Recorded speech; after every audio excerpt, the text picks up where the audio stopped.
यावीन अनेक असता साधन वाहतसे अन विठोबाची तुका म्हणे सोपे आहे सर्व होणी शहाणा तो धनी घेतो येते. मायबाप जगातलं सगळ्यात सोपं साधन तुकोबराय सांगितलं भगवंताचं चिंतन आहे.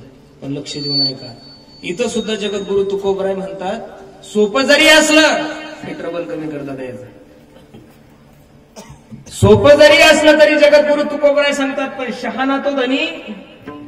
शेवटी इथं सुद्धा तुकोबराय खोटी ठोकलीच की शहाणा माणूस पाहिजे. परमार्थ सोपा नाहीच. जगद्गुरु तुकोबरायचे काही काही अभंग पाहिले की डोकं बंद पडून जातं महाराज. तुकोबराय सांगतात की तुका म्हणे सोपे आहे सर्व गुणी. आणि त्या जगद्गुरु तुकोबरायच्या गाथ्यामध्ये काही अभंग पहा. भक्ती तो कठीण शुळावरील पोळी निवडे तो बळी.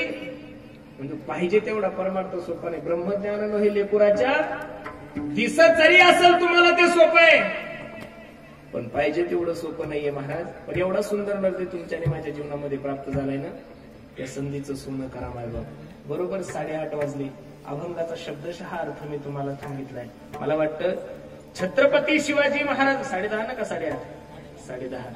अजून अर्धा तास माझ्याकडे शिल्लक आहे. आणि ज्यांच्या निमित्त हा कार्यक्रम आहे त्यांच्यावर बोलणं गरजेचं आहे महाराज. बरोबर आहे का नाही?